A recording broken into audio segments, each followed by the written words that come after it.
Hey there, welcome back. In today's lesson, we're going to be learning 15 advanced words and phrases for the topic of travel. So let's get stuck straight in. The first word we're going to learn is congestion. Now, this is an uncountable noun that means a situation in which there is too much traffic and movement is difficult. A bit like these cars and lorries that you see below me. Now, be careful with the pronunciation. It's congestion. So the stress is on the second syllable, congestion. Okay. Imposing fines for driving in city centres is one way to reduce the congestion in cities. Okay, so this is an example sentence, and you'll notice we have reduce congestion. This is called a collocation. Now, when we use these kinds of collocations, we're going to get a better score in our IELTS speaking and our IELTS writing. So here are some other collocations that you can use. Ease congestion, which means to reduce congestion and stop it from making life difficult. We've also got reduce congestion or relieve congestion. So we can use these collocations when we're writing our essays or giving our answers in the speaking test. We can talk about road congestion or city congestion or traffic congestion, which is very common. We can also talk about a congestion charge. So a congestion charge is when the city planners make you pay to enter the city in your car. So you can stay around the outskirts of the city, but if you want to come into the city centre, you have to pay a congestion charge. Now, we also have different parts of speech, for example, an adjective form. Congested. City centres are becoming increasingly congested as more people own private vehicles. Okay, let's look at a question that would use the word congestion that we could see in our IELTS exam. So, what problems occur as a result of traffic congestion? So you could get this question in part 3 of the speaking test. You could also get a question similar to this in task 2 of the writing test. Let's see how I would answer. I'd say there are a lot of problems caused by traffic congestion. So I used to live in Shanghai where the traffic congestion was awful, especially around rush hour. One of the most noticeable effects was the amount of pollution. There was a lot of air pollution, but also noise pollution caused by the massive cars that were trying to get to their destinations. However, a more subtle problem caused by traffic congestion is the social isolation and reduced sense of community.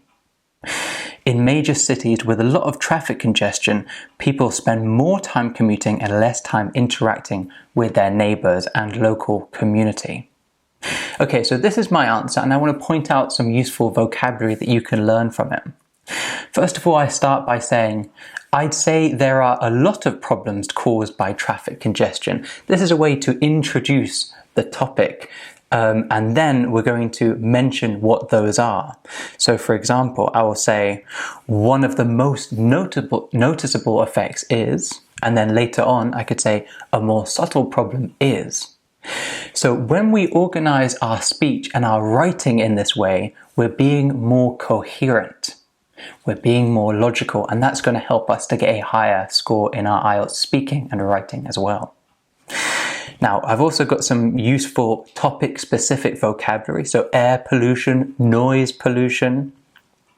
We also have social isolation and reduced sense of community. So social isolation just means when you spend time alone without your community or family around you. And a reduced sense of community means that you don't feel like you belong in the community that you're part of. A reduced sense of community. This kind of collocation is going to get us a high score for our IELTS speaking and writing. Let's move on to the next word because there are 15 words in this lesson that I want to take you through. The next word is commute. Now this is a verb, and as you can see below me, it talks about when we make the same journey regularly, especially between our work and our home. So a bit like these people commuting to work in the morning. Now, the pronunciation is commute, commute. So the stress is on the second syllable, commute. It is exhausting to commute during rush hour. Try saying that with me. It is exhausting to commute during rush hour. Now, notice when I say this sentence, I put emphasis on exhausting. It is exhausting to commute during rush hour.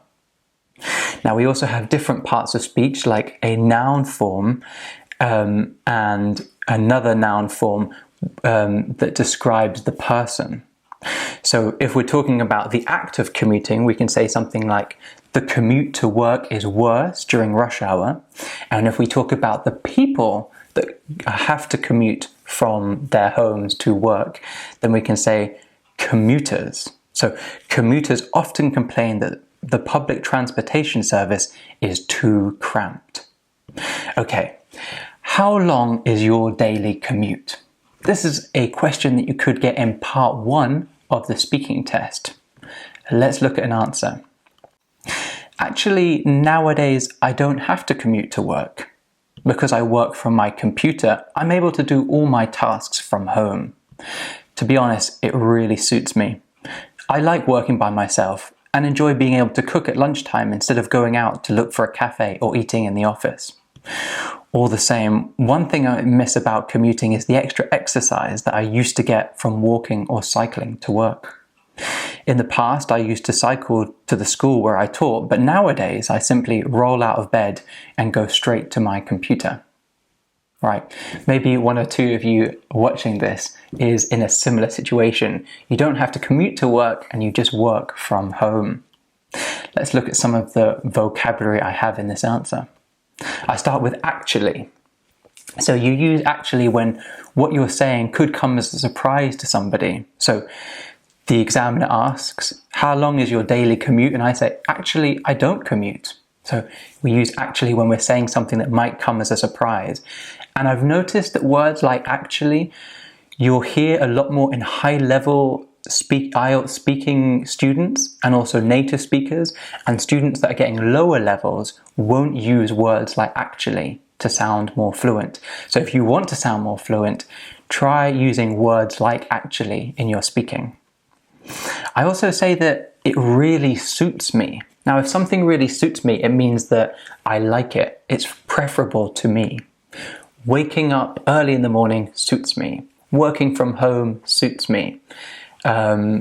Eating and cooking at home suits me. I prefer that than eating in restaurants. Okay, I also have this, all the same. Now we use all the same to introduce a contrasting idea. It's a bit like however. So I say, working from home really suits me. I get to cook my own food. All the same, I do miss the commute to work because it was a good time to exercise. So all the same is a bit like however. Now I've also got this. In the past, I used to da-da-da-da, but nowadays I simply da-da-da-da. So this is a useful sentence structure when we're comparing the past to the present, which, as you'll know, is something you have to do very regularly in IELTS speaking. So in the past, I used to, and then a verb phrase, but nowadays, I simply, and then a verb phrase. All right, what's the next word? The next word is ease. So ease comes from the word easy, and it means to make something less severe, less difficult, less unpleasant, less painful, that kind of thing. Basically, it's the same as easy. Now, the pronunciation is very simple. It's ease, ease. You're going to kind of make a smile when you say the E sound, and then Z, ease.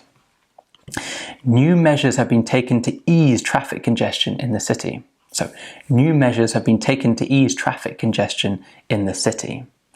So we can ease traffic congestion, we can ease pressure, ease traffic, ease congestion, and we also have a noun form. They pass the IELTS exam with ease. If you watch all of these vocabulary videos, you'll certainly pass the IELTS exam with ease. I hope. Okay, what are some things that you do to ease your stress when traveling? Well, let's have a think. I guess one of the most effective things to do is arrive early for the plane, train or bus that you're trying to catch. There's nothing worse than feeling like you're going to miss a plane or train or whatever it is. So yeah, arrive early. Also, bringing some sort of entertainment is a good idea. I often try to download some podcasts before I get a flight, and I'll usually bring a book to bide the time. Okay, so notice at the beginning of the answer I say, well, let's have a think. This is a way to give yourself time to think about your answer. A lot of the time in the IELTS exam, you're asked a lot of questions that you've never really considered before. And sometimes you can say, well, let's have a think, or let me think. I wouldn't use phrases like, let me think, or I've never thought about that before, unless you're genuinely needing that. So if you need to think of an answer, say something like, let me think. But don't memorize these phrases and try and use them in your speaking test, because the examiner will think you're just trying to bide time and they're going to give you a lower score. So if you do need a second to think, say something let's have a think. And then I say, I guess. So I guess is like a synonym for I think. It's very useful in a speaking test. And then I have this nice phrase. I say, there's nothing worse than. There's nothing worse than waking up late in the morning. There's nothing worse than missing a flight. So a very useful phrase. And you can also use the opposite. There's nothing better than going to bed when you're feeling exhausted. There's nothing better than having a coffee on a Sunday morning when the sun is shining. Okay, we also have this phrase, bide the time. So if you bide the time or bide your time, it means that you're waiting patiently for something to happen. So on a plane, you bide the time waiting to get to your destination. Next word is convenience. So it's an uncountable noun, and the negative is inconvenience. Sometimes I hear students saying inconvenience. Remember, it's inconvenience. So convenience basically means suitable for your purposes and needs and causing the least difficulty, although there are other meanings of convenience as well. So pronunciation is convenience. Convenience. So again, we've got the stress on the second syllable, convenience. Many people like the convenience of living close to work. So that's a nice example sentence, and we can say bring convenience or provide convenience. And of course, we have different parts of speech like convenient, which is an adjective. An efficient metro system is very convenient for commuters. Now, hopefully you can remember what commuters means from some of the vocabulary we looked at just a few slides before. We also have an adverb form, conveniently. They live conveniently close to the city centre. Let's look at a question. Have you ever used a home delivery service for groceries or other items for the sake of convenience? Now, I really like that phrase, for the sake of convenience, which basically just means for convenience. Here's how I would answer. For sure. There was a time when I was living in Shanghai and I had all these apps to make my life easier. I ordered a lot of takeaway food instead of cooking. I bought my groceries online instead of going to the supermarket, and I used an app called Taobao to buy things that I needed instead of going to the shops. To be honest, since moving back to the UK, I haven't been using such apps as much. I guess I have more time to do things like make food, shop, and I actually quite enjoy going to the supermarket to buy groceries. Okay, now you'll notice I started the answer with for sure. So often we use these single word answers, or in this case, two words, for sure. So for sure, or definitely, or yes, or that's right. These short answers at the beginning of our answer, and then we elaborate on that. So I say for sure, and then I go on to explain why for sure. I also have this nice phrase, to be honest. So to be honest is like a way to introduce something about yourself, like an experience or an opinion. So to be honest, it might surprise you, but since moving back to the UK, I don't really use these apps so much. Right, the next word is rideshare. And it's sometimes spelled with a hyphen, sometimes it's just one word, rideshare. So rideshare describes the kind of service that arranges one-time shared rides at very short notice, usually arranged through a mobile app. So we have apps like Lyft, and we have apps like Uber. These are rideshare apps. Now, the pronunciation is rideshare. Ride sharing is a good alternative to using your private car alone. You'll notice if you look at IELTS writing essays, there's so many essays and questions about using private cars. So learning vocabulary like ride share, hybrid vehicle, convenience, congestion, these are all useful phrases for talking about whether it's a good thing to have a private car or whether there are better alternatives. So one alternative is to have a rideshare app. Now we also have an adjective form. Rideshare apps like Uber are becoming increasingly popular. Okay, do you think rideshare apps will become more popular in the future? Definitely. I remember a time when rideshare apps like Uber didn't exist and people would just use their private cars or taxis. Then, all of a sudden, people were calling Ubers instead of taxis. To be honest, I think this trend is likely to increase as people get more familiar with the habit of getting an Uber instead of a taxi. Also, I guess it's younger people who are using these rideshare apps more. In time, the young people of today will grow older and have more purchasing power, and with that, rideshare apps will become the norm. Let's look at some vocabulary. So I started with definitely. Definitely is a bit like for sure that I used earlier. I often start with a short answer and then I elaborate. I've also got this phrase all of a sudden, which means suddenly. So we can use suddenly or we can use all of a sudden. They mean the same thing. I've also got this, to get more familiar with something. So to get more familiar with something is the same as getting used to something or to get accustomed to something. If you move to the UK from a hot country, you need to get more familiar with living in a cold country or get used to living in a cold country. So get more familiar is like get used to. I say also I guess. So I guess is a useful synonym for I think. And we talk about more purchasing power. So if someone has more purchasing power, it means that they have more money and they're better able to buy things. Finally, I end with this nice phrase, become the norm, which means become normal or become what everyone is used to. So become the norm, a useful phrase in your IELTS speaking. Okay, next word, budget. So this is an adjective that means low in price or cheap. A bit like below me you can see this is a budget airline. So airlines like EasyJet or Ryanair, and there's lots of other equivalents. These are very cheap flights and they allow you to go to different parts of the world very cheaply. The pronunciation is budget, so stress on the first syllable. And here's an example sentence. Budget airlines have forced major airlines to lower some of their prices. So we can talk about budget travel, budget airlines, budget holiday, budget hotels, and we also have a countable form. It's difficult to travel to major cities on a tight budget. So on a tight budget means without a lot of money or without wanting to spend a lot of money. We also have a verb form. The school is budgeting for a new swimming pool. Okay. Due to the existence of budget airlines, it's now cheaper than ever before to fly abroad. Is this a good thing? Okay, so this is a very typical task 2 IELTS writing essay question. It's also typical that you get a question similar to this in part 3 of the speaking test.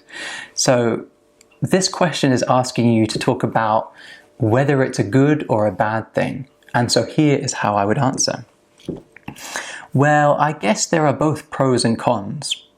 In the past, flying to another country was often prohibitively expensive and only available to the wealthy or those willing to spend a lot of money.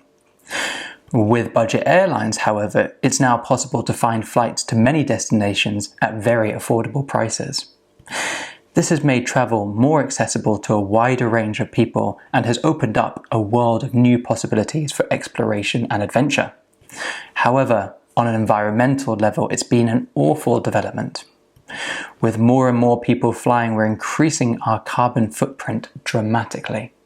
Okay, so I start by saying, well, I guess there are both pros and cons. So pros and cons is like a synonym for advantages and disadvantages, or benefits and demerits or difficulties. So we can say, well, I guess there are both pros and cons. In the past, flying to another country was often prohibitively expensive, which means incredibly expensive. In fact, so expensive that not many people can buy this option. It's only available to the wealthy. So the wealthy is people with a lot of money. So often when we have an adjective and we describe the people of that group, we have the before. So we can say the rich, the poor, the wealthy, the fat. So we're talking about the people that we describe with that adjective. Now I also have this, I say, however, on an environmental level. So now I'm saying, I've talked about how there's all these pros, however, on an environmental level, so when it comes to the environment, there's also these difficulties. And I mentioned how actually when we're flying a lot, we're increasing our carbon footprint dramatically. So our carbon footprint is the amount of carbon that we produce as individuals, and we are increasing this dramatically. Next word is hybrid vehicle. So that is a vehicle that is used to operate using two fuel sources, so usually petrol or gas and electricity. So hybrid vehicle. Okay, two words, and the stress is on the first syllable of both words. So hybrid vehicle. US automakers are investing more in hybrid vehicles. So do you think hybrid vehicles are a good solution to the environmental concerns related to transportation? Personally, I believe that hybrid vehicles are a step in the right direction when it comes to addressing environmental concerns related to transportation. For one thing, they typically produce fewer emissions than traditional petrol-powered vehicles.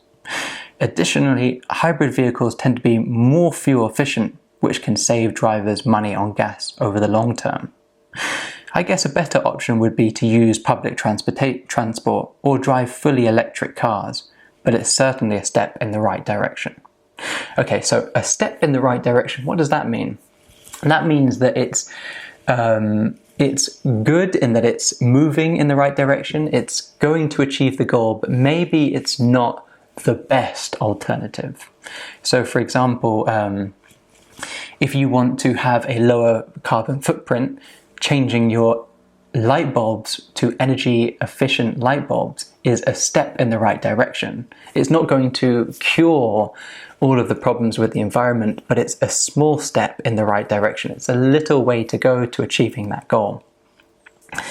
We've got for one thing and then additionally. So earlier I talked about how you could organize your answer to get a higher score for fluency and coherence. So we can use phrases like for one thing, additionally, as well as. These kind of phrases help us to score a higher score, help us to get a higher score for fluency and coherence. We've also got fuel efficient. So a fuel efficient car means a car that uses less fuel and can travel a larger distance. The next word is ecotourism, which is an uncountable noun. So this refers to the business of organizing holidays in a way that helps local people and does not damage the environment.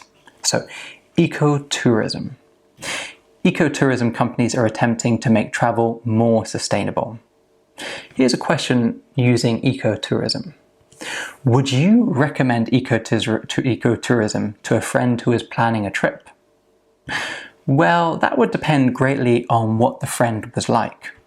In general, I believe that ecotourism can be truly enriching and rewarding ways to explore the world, but I know it's not for everybody.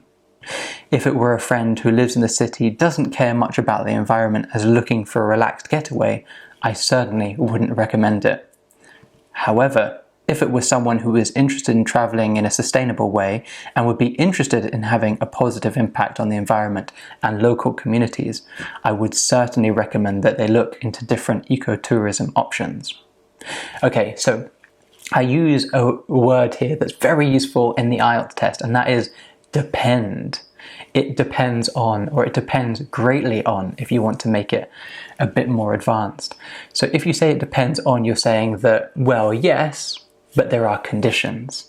And you will find this is a very useful phrase in a lot of IELTS questions, because you get asked a lot of weird questions like, do older people and young people relax in the same way? And you can say, well, yes, but it depends on what that older person is like or how young that young person is. So it depends on, or it depends greatly on, is a very useful phrase. I talk about how it's an enriching and rewarding experience. So these are synonyms that are similar to fulfilling.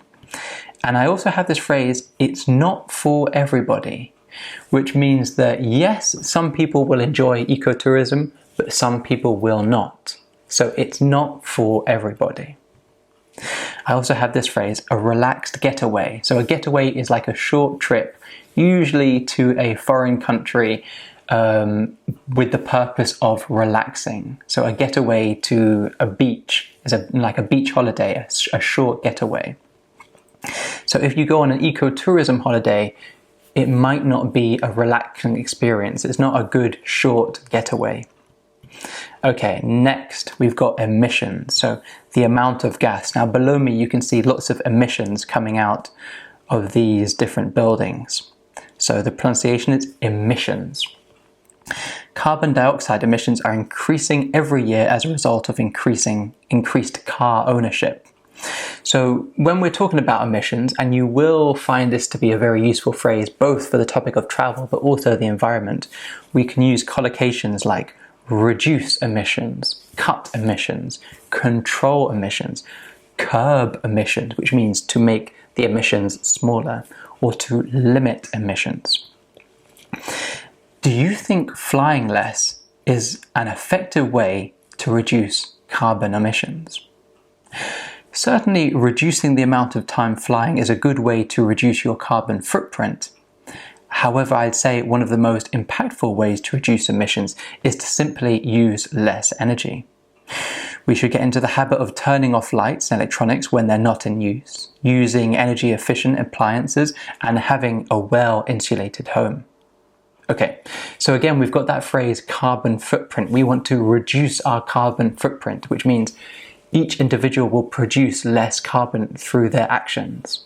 And then I talk about how we can get into the habit of this, so to form habits of using or reducing our carbon footprint, and we can do that by using energy efficient appliances. So for example, if you've got a kettle or a toaster that uses a lot of energy, we can exchange that or buy a new one that's more energy efficient. So that's an energy efficient appliance. We also might want to have a well-insulated home if we live in a cold country like the UK. So a well-insulated home is a home that keeps the heat inside and doesn't let it escape into the atmosphere. Okay, next phrase is homesick, a bit like this poor lady below me. So if you're homesick, it means that you're unhappy because of being away from home.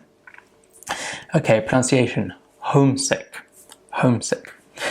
Students often feel homesick when studying abroad. So homesickness is the noun form. International students don't usually suffer from homesickness after the first few months of studying abroad. Okay, here's a question that uses the phrase or the word homesick. How do people usually deal with feeling homesick when they are living in a foreign country? I guess there are a few different ways that people can deal with feeling homesick.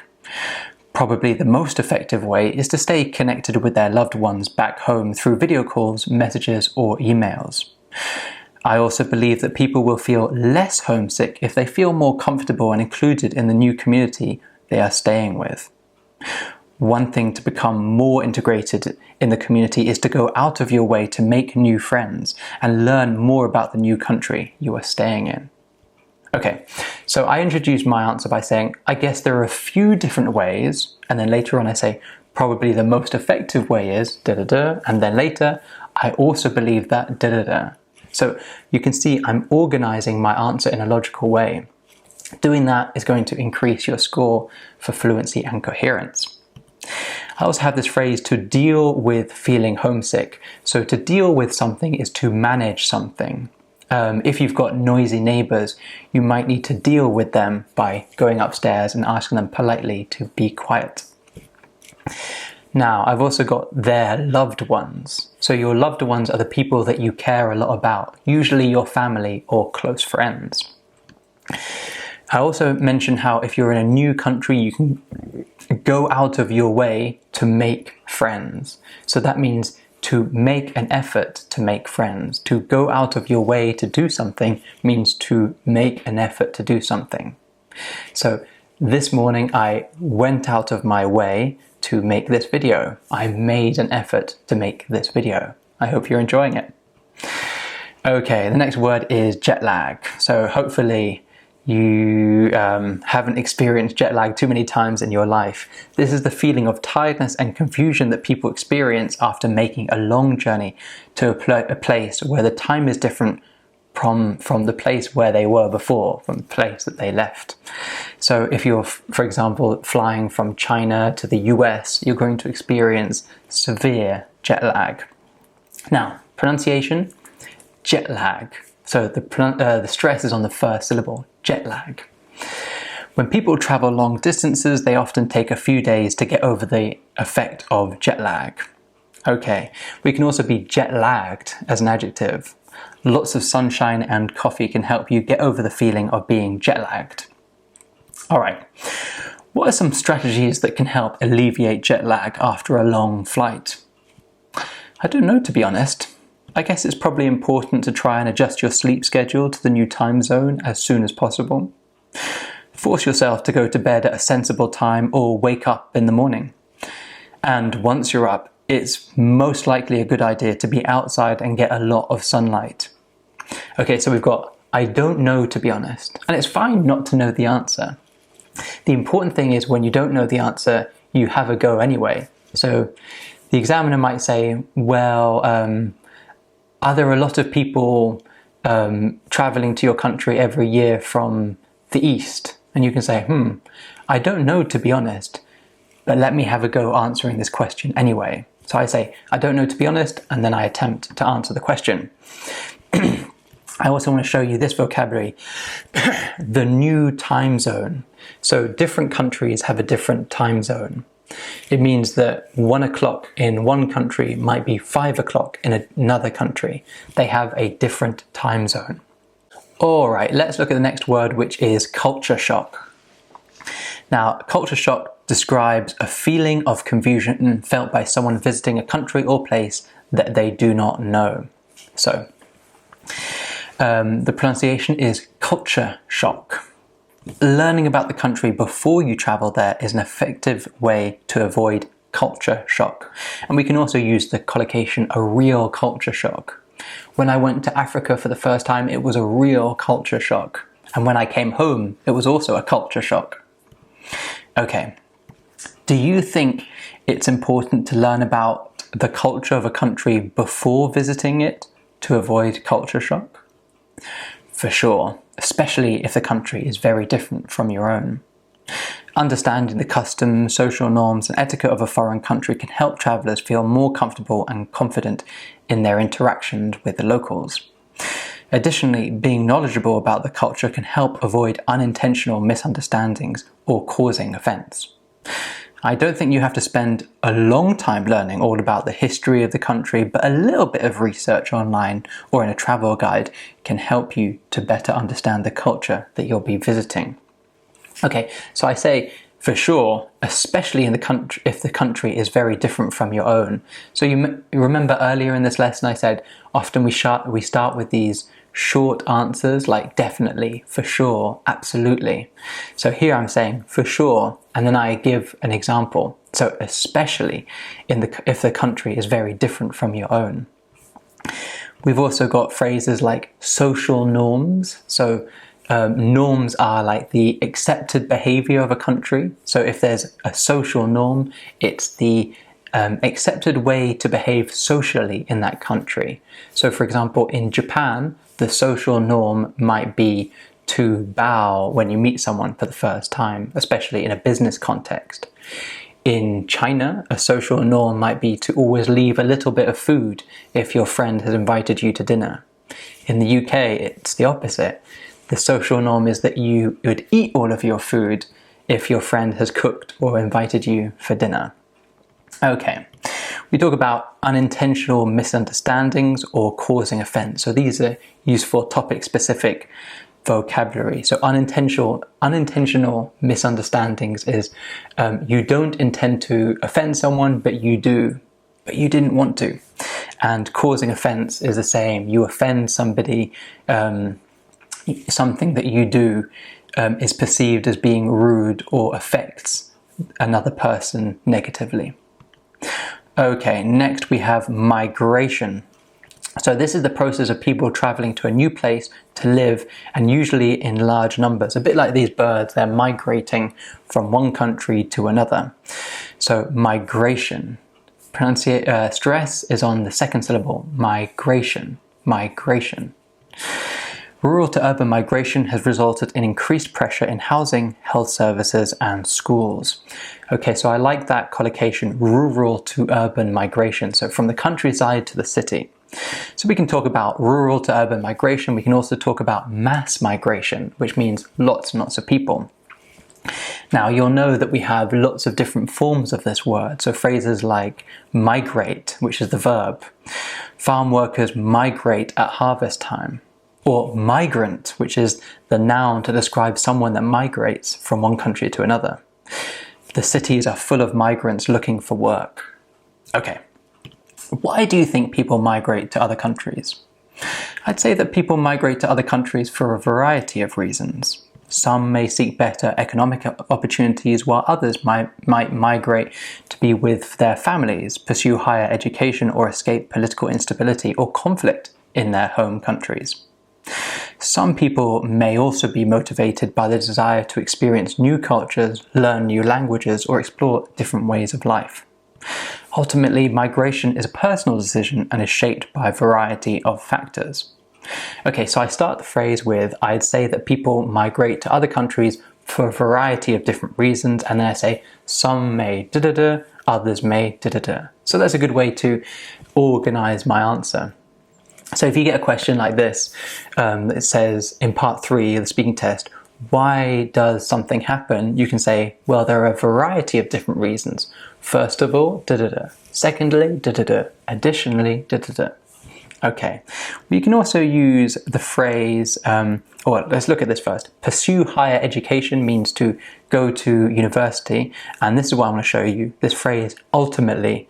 So ultimately is a way of saying on balance or in conclusion, or at the end of the day, this is what I think. So it's a very useful word, especially when you're given a question like why, and you present lots of different reasons. And then at the end, you can say, ultimately, this is what I believe. Okay, last word is influx, which I actually think is my favorite word of this entire lesson. It means a large number of people or things arriving at the same time. And actually a student of mine used influx of people in their speaking test the other day, and they got 7.5 in their IELTS test. And they're doing the test again quite soon, and I think they're going to be getting in a band 8. So this is really useful advanced vocabulary. So pronunciation, influx. So stress is on the first syllable, influx. Governments have restricted the influx of tourists. So influx of tourists means the introduction and large number of tourists arriving. So we can talk about a massive influx or a sudden influx, and we can also talk about influx of people, so influx of tourists, influx of migrants. Now the opposite is an outflow. There has been a general outflow of farm workers in rural areas. What do you think would happen if there were no borders between countries? Okay, tricky question.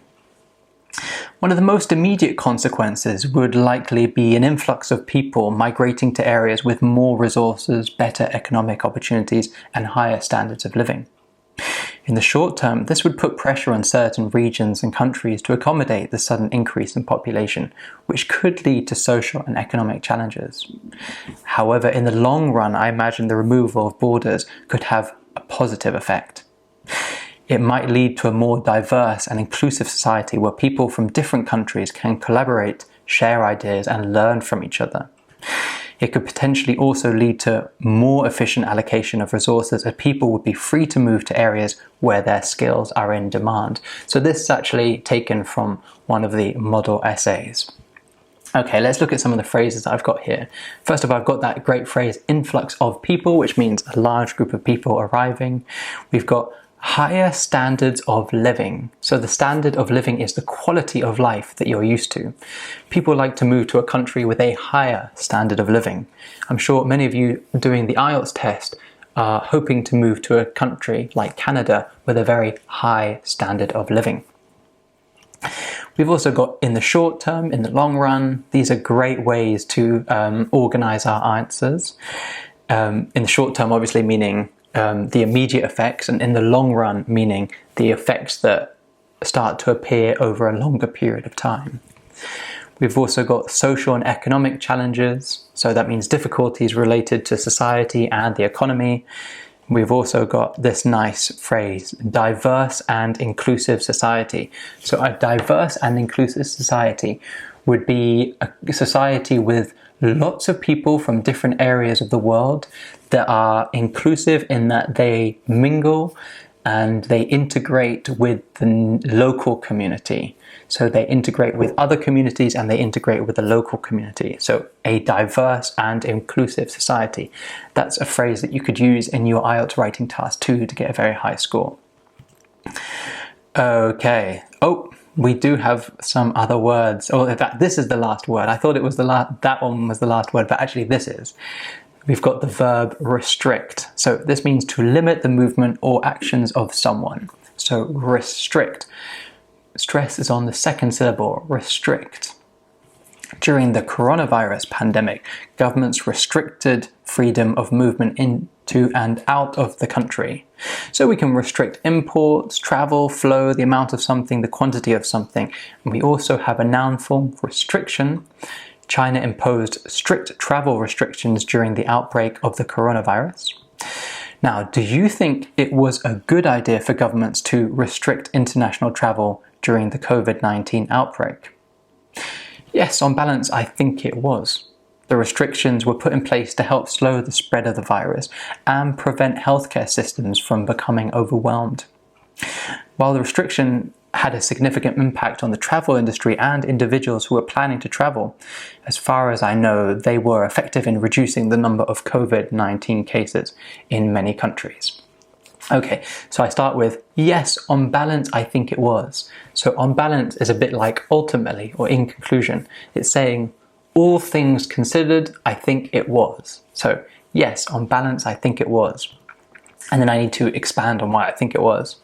So I mentioned that these restrictions slowed the spread of the virus. So if you imagine, if the virus is spreading to lots of different countries, lots of different people, it slowed that spread so that it didn't go at such a incredible speed.